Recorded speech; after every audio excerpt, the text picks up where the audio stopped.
Folks, if I could have your attention, we want to welcome you tonight to the February meeting of the All Good City Council. Certainly pleased with the presence.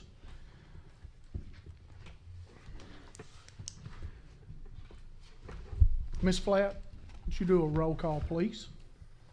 Honorable Mayor Dyer. Present. Honorable Vice Mayor Norris. Present.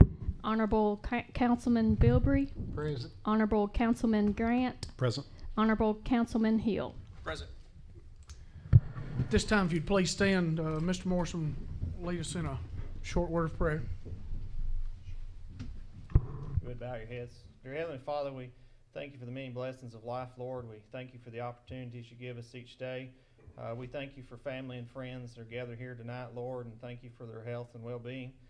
We pray that you would watch over them and keep them safely as they return home this evening, Lord. And we thank you for the opportunities you've given us here in All Good. We thank you for the leadership and guidance you give us each day, and we pray that we would continue to heed to that and work to move the city forward for the betterment of all citizens. Pray, Lord, that you would be with those that are touched with sick and death and pain today, Lord, that you would just reach down and comfort them and put a hedge of protection around them, Lord, and watch over them. I pray for those in the nursing home, bound up at home, that you be with them. I pray that we would continue to move forward. It's in your name we ask these many things. Amen. Captain Swallows, will you lead our pledge, please, sir? To the flag of the United States of America, and to the republic for which it stands, one nation, under God, indivisible, with liberty and justice for all. Please be seated.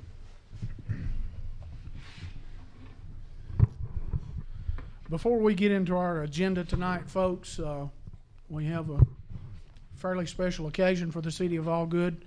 I don't think it's gone unnoticed by most in this room that we've had a volatile situation concerning our city on many levels, even including the police department. Through the course of the last several months, we've went through a series of ups and downs with the department, but we have also at the same time had the opportunity to interview and talk to prospective candidates for this position, and I think I speak for everyone sitting up here. This was one of the better decisions that this council has made over the past several months and possibly even years. And without further ado, we want to swear in our new police chief, Mr. Dale Armour. Mr. Neighbors, please.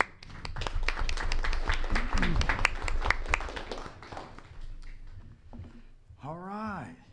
Chief, Sir. Mayor, Council, it's my honor to get to be here tonight and to swear you in. And so tell us where we need to be, sis. Is that good? All right. I'll take a He's got it. All right.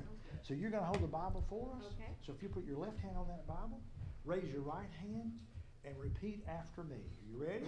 Here we go, Chief. I, Dale Armour, I, Dale Armour, of Putnam County, Tennessee, of Putnam County, Tennessee, do solemnly swear do solemnly swear that I will support the Constitution that I will support the Constitution of the United States of America of the United States of America and the Constitution of the State of Tennessee, and the Constitution of the State of Tennessee, and that as Chief of Police of All Good Tennessee, and as the Police Chief of All Good Tennessee, I will execute the duties of the office I will execute the duties of the office without prejudice, without prejudice, partiality, partiality, or favor, or favor, to the best of my skill and ability. to the best of my skill and ability. I have neither given I have neither given nor will I give to any person nor give to any person any gratuity, any gratuity, gift, gift, fee, fee, or reward or reward in consideration in consideration of his or her support for the office. of her support for the office. I have neither sold I have neither sold nor offered to sell, or offered to sell, nor will I sell or will I sell my interest my interest as Chief of Police as Chief of Police of All Good Tennessee, of All Good Tennessee. so help me God. So help me God. Congratulations, my Thank you, friend. Thank you. One right there, and we go two more right behind there. That's for you.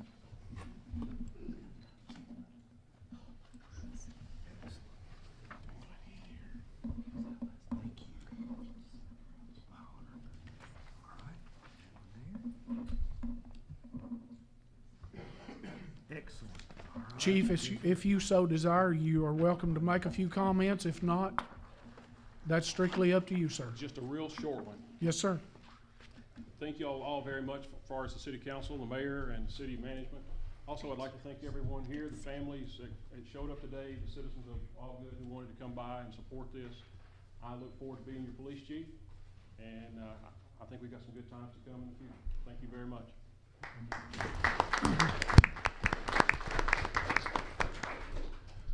Thank you. Thank you, Mr. Neighbors. Just to add briefly to that, with the experience and the background that Chief Armour has under his belt, so to speak, and the amount of integrity that he brings to this office, the city of Allgood is a much better place for it. That is a personal opinion, and I hope it's shared by the rest of the council.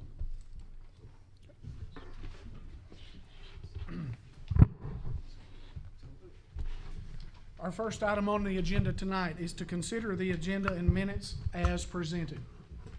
Do I have a motion? I make the motion. I have a motion and a second on the floor. Mrs. Flatt? Mayor Dyer, Yes. Vice Mayor Norris, Yes. Honorable Bilbrey, Yes. Honorable Grant, Yes. Honorable Hill. Yes. Our next item is to consider the agenda and minutes of the council meeting held January 9th of 2018. I know that they were included in each one's monthly packet, and we've each had an opportunity to look over those. Is there any changes, additions, or subtractions to those? No. I'll entertain a motion for that, please. I'll make a motion.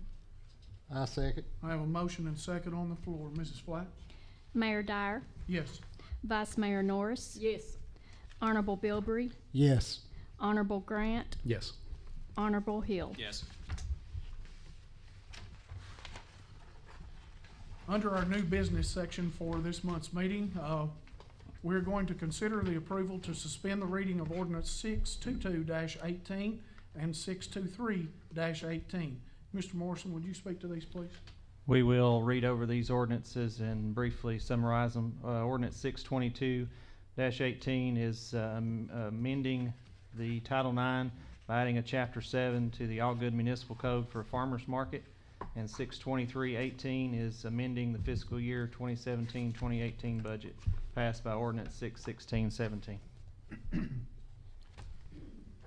I'll make a motion that we suspend this reading. I second. Motion and second. Mrs. Flatt, please. Mayor Dyer, Yes. Vice Mayor Norris, Yes. Honorable Bilbrey, Yes. Honorable Grant, Yes. Honorable Hill. Yes. Number 4, consider approval of first reading of the ordinance 622-18, amending Title IX by adding Chapter 7 of the Municipal Code, adopting regulations for the farmer's market. And for those of you who are unaware, the city has undertaken the possibility of building a farmer's market on the corner here across, or adjacent to City Hall, where the turned dirt is, if you will, between here and the railroad tracks. So we've got to adopt the regulations for this. So that's what this ordinance is all about. And this is just putting it on the books for when it happens. No one's agreeing to. That is correct. Right. Any other comments or questions on it? Okay, so where'd the regulations come from? I mean, you had to get them from somewhere. Are we kind of pulling them from some? We pulled them unified from the city code of or something? Cookeville, who already has a farmer's park. This is just a permitting process and definition for farmer's market to make sure we have some process in place to control who's there and that they're not just shipping in things like going to Walmart and buying them, marking them up, driving over there and selling them. It is the intent that even prior to the official opening of farmer's market that we may allow the opportunity for some vendors to either sell here in the parking lot, maybe on Saturday morning at City Hall, or sell at the community center or park, to kind of build up some vendors and build up the farmer's market idea while we continue to process the implementation of the building and the parking lot next door. The intent was to build a pavilion for the farmer's market with a single side for farmers to back into, with a little two-run parking lot there, in and out. And then in the event there's ball games or things like that, or family events that the farmer's market's not there, there would be a pavilion that could be used by the community on days that the farmer market wasn't around. And I'm sure going forward, that's something that, of course, we'll have to keep a record of. Those days when it's not being used as a farmer's market, if people, want to rent it or so on and so forth, that's still an avenue we have. What's the anticipated cost of the permit? What are you thinking, Keith? We didn't put a fee on the permit this time, just because to get it off the ground, we didn't want to restrict it. Now, as we move forward and we get more vendors, we probably need to go back and look at putting a fee on it down the road. But in its initial stages, we didn't apply a fee to it, just the permitting process. Any other questions or comments on this matter? I'll just make one last comment. Yes, sir.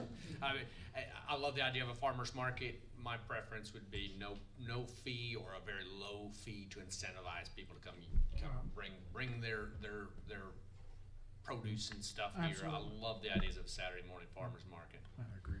And going forward, I mean, we can set those at whatever we deem necessary, but I'm in agreement with you. I don't want to deter anybody from its usage at all. Thanks. Anyone else? I'll make a motion. I have a motion on the floor I'll second. and a second. Mrs. Flatt, please. Mayor Dyer, Yes. Vice Mayor Norris, Yes. Honorable Bilbrey, Yes. Honorable Grant, Yes. Honorable Hill. Yes. Item number 5 is to consider approval of first reading of ordinance 623-18, amending the fiscal year 2017-2018 budget, passed by ordinance 616-17. Mr. Morrison. The city has purchased parkland this year. We've purchased 21.25 acres, and we need to increase capital outlay for administration by $770,000 to cover those purchases. In addition to that, we're increasing administration by $10,000 for accounting and auditing services. The original audit was bid at $15,000 due to the unforeseen circumstances of losing staff and having to deal with those things. The fee was increased to $30,000. Those are both going to be reductions in the general fund, so the general fund balance would be reduced by $780,000 to cover those two. In addition to that, Public Works capital outlay for the snow plow is being increased by $25,000, but we're decreasing sanitation capital outlay for the commercial garbage truck by $25,000. We saved $25,000, a little better, on the commercial truck purchase, and we're just going to move that money over to cover the increased expense that we had to endure for the snow plow. So there'll be no reduction in general fund for that. I just want to point out that there's no net increase or decrease. We're just moving everything over. Well, now you're going to increase Yeah, you're increasing. administration by $780,000. But you're reducing right, the but general the- fund. And you're reducing the general fund by $780,000. You're moving that money from the left pocket to the right. Right. It'll be moved into the budget to cover the land purchase and the increase in the audit costs. Any other questions or comments on this matter? I'll move approval of this first reading of this ordinance. I'll second. Motion and second on the floor. Mrs. Flatt? Mayor Dyer, Yes. Vice Mayor Norris, Yes. Honorable Bilbrey, Yes. Honorable Grant, Yes. Honorable Hill. Yes. Item number 6 is to consider approval of affordable driveways and patios bid for the sidewalk work unit prices as outlined by the bid form. Keith? The bid forms were in your packet. We asked for sealed bids for sidewalk work. Affordable Driveways was the only company that turned in. Now, the way we did this is we bid these per square foot and per linear foot or per pedestrian ramp, and we made the bids good through December 31st, so that even after the budget year rolls, the bid's still active, and that way we can continue to process sidewalk improvements as long as the budget allows. This allows us to maximize the amount of sidewalk we can do while using up the budget as approved by the council. The intent was to do some additional work on Main Street from Trinity up to Bobby Randolph's All Good Diner to get the sidewalk on that side of Main Street where they're having to cross over And that way they would be a solid ramp all the way up to Walmart on that side for the pedestrians to walk. And then also do some continued work on 2nd Avenue and High Street where we've done some repairs in the past. There's a few sections there that still need to be updated as well. This is bid out, typical sidewalk, 4-inch thick per square foot. Construction cost $225 per square foot. Driveway crossing required to be 6 inches thick per square foot, $2.25. Concrete curb per linear foot is $5 per linear foot. Those are construction costs for those. They do not include concrete. The concrete will be included with the bill from the contractor at time of construction at current market value. That way the contractor wasn't restricted if there was a major change in the concrete price. Whatever the market value is with Sequatchie or whoever they deal with, SRM, would be automatically included at that time. Pedestrian ramps are 4 foot by 2 foot with truncated domes or acceptable substitute. Those are $150 per section when they cross the street or come to an intersection. Those are the pedestrian ramps that would be installed with truncated domes for safety. It's required by TDOT. We added in here demolition per square foot with haul-away in the event that there was some demo that needed to come out, sidewalk tore out, that it's $1.25 to $1.75 per square foot. If the city can provide a location for dumping for the debris, it's $1.25 per square foot for demo. $1.75 if they have to haul it away and find somewhere to dispose of it. These are all per square foot, so we can figure how much we're going to do, how much it's going to cost us, and then this would be the set price for construction and demo. Well, I like the fact that these prices and bid is good through the calendar year, December 31. It, as Keith explained, it allows us to move at our own pace, if you will, depending on the funding we have available. And we can attack these things one at a time because, as everyone knows, we've had several street issues and sidewalk issues for a number of years in Allgood, been addressing the street issues, but haven't had the opportunity really to get on the sidewalk portion of this. So this is something that's been in the thought process for quite some time, just now getting to this point. With the bid being open until December, do you have a idea of when we want to tackle this? The intent is as soon as spring breaks and the weather gets better that we're going to have some work done on Main Street, some tile drain work. And as soon as the weather gets good, we're prepared to call and say, hey, start pouring sidewalk. The section around Trinity is not going to require a whole lot of prep, so it can be ready pretty quick. At Main Street, at Riley's Path, the ditch is there next to the fence, the storage. We're going to tile that and put in drain work and run the sidewalk across that at that point and complete that section.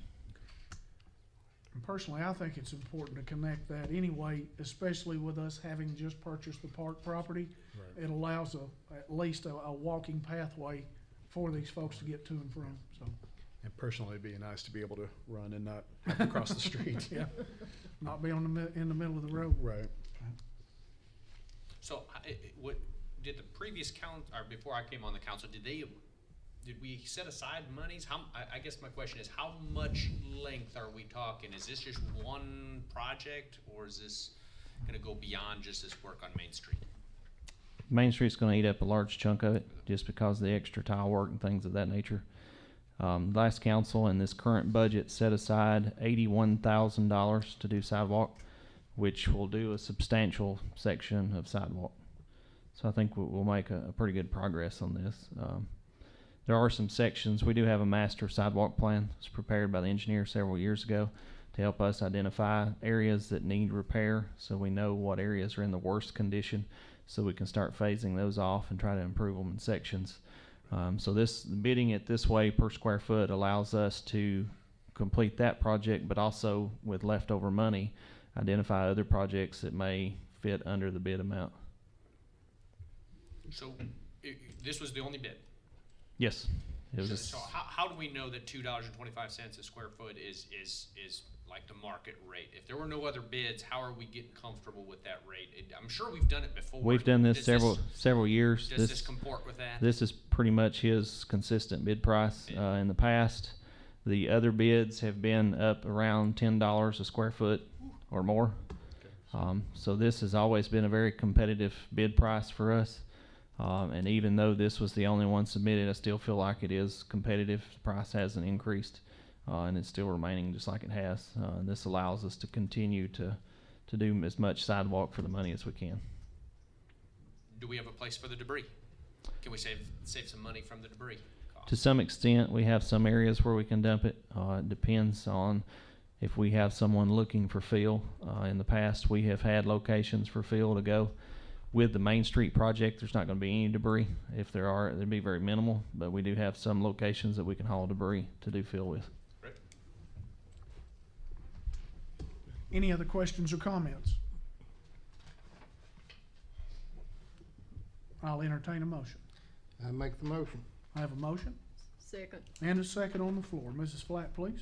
Mayor Dyer, Yes. Vice Mayor Norris, Yes. Honorable Bilbrey, Yes. Honorable Grant, Yes. Honorable Hill. Yes.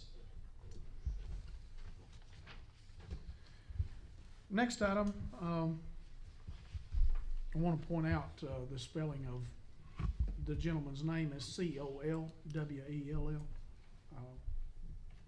If you wanted to make that notation on your paperwork. In the charter of the City of Allgood, the ability, if you will, to name or appoint planning commission members can and is left up solely to the mayor. And that's fine, and I'm okay with that, but in the spirit of working together with the entire council, I thought it better to include it on this agenda and let each council member speak and have a yes or no vote on this. I just feel that's the best way to handle it. So without any other comment on that, consider approval to appoint Gabe Colwell to the Planning Commission for a term expiring in October of 2019.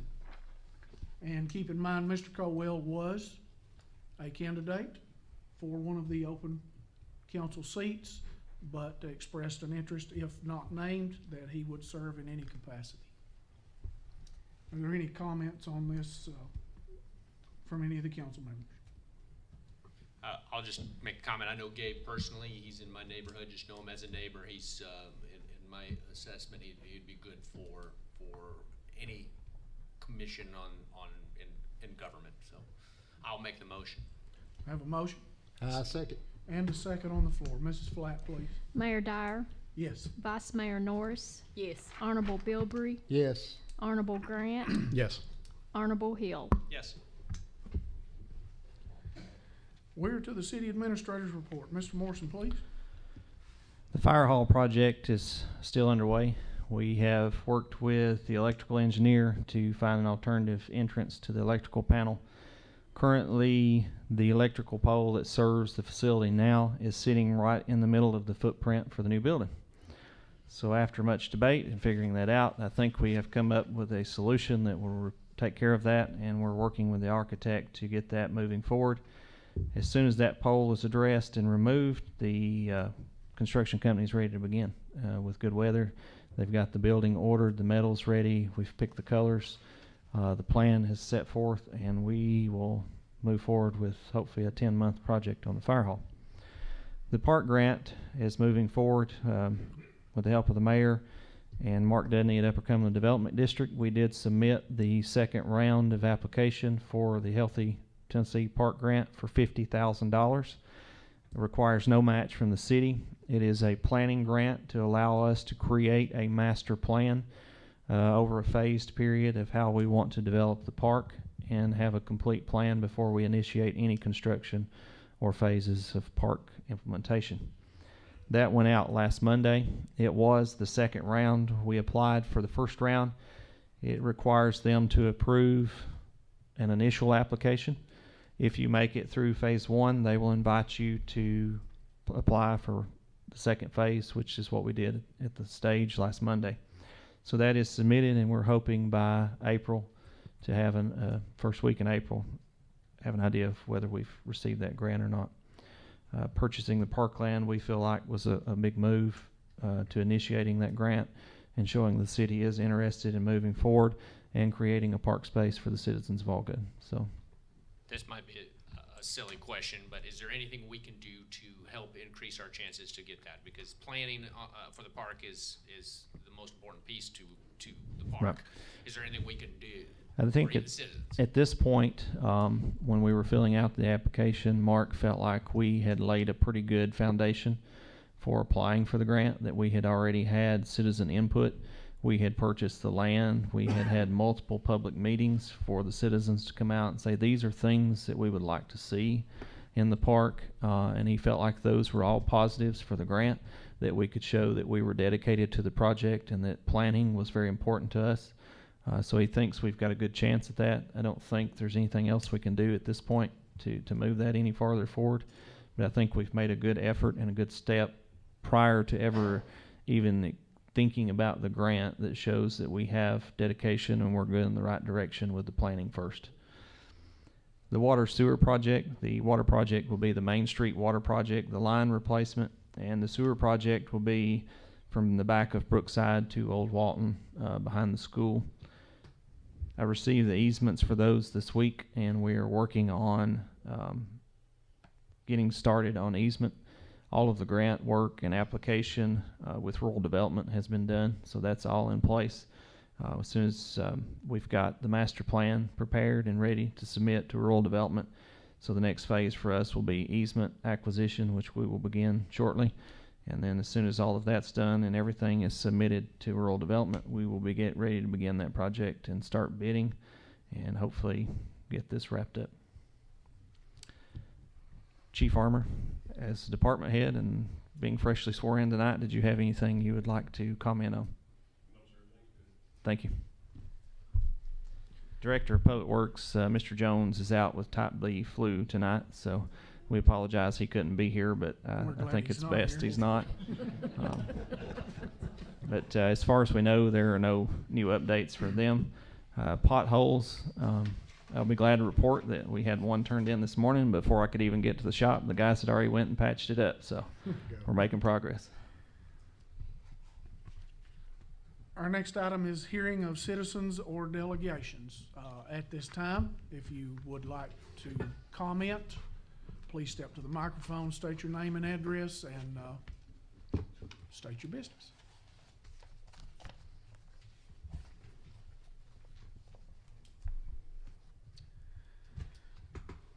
Okay, with no one approaching, I will take just a couple of moments, if I may, and update the council and the public on some events that have occurred over the past 2 to 3 weeks. Mr. Morrison and I have been involved with the recent transportation meetings involving the mayors of the other cities of Putnam County, along with the county executive, city managers of those respective municipalities, and so on and so forth. And there have been 2 meetings that have taken place, one in January, one just recently last week. One definitely scheduled for early March, and we are working toward identifying not only a particular municipality's needs for TDOT support or help in constructing roads or updating or realigning, if you will, but we're identifying needs countywide, larger projects that, believe it or not, that may be happening in Baxter will actually affect us here in Allgood and Cookeville. Very fruitful meetings, and moving forward, I think we've got a pretty good agenda going with this. We've got a pretty good initial list of items that we want to approach TDOT with. And I would also add that I think the unity among the mayors of the towns and the county itself, along with the city managers, probably for the first time in a long time, if ever, that this support from each one of us has been there in the same room. all after the same thing, and I guess, to coin a phrase, we all realize all our ships must sail in the same direction in order to make this happen, especially working with, an entity as big as TDOT is. So, just wanted to bring that to the council's attention, that those meetings had taken place, and, are there any other comments or questions from any of the council?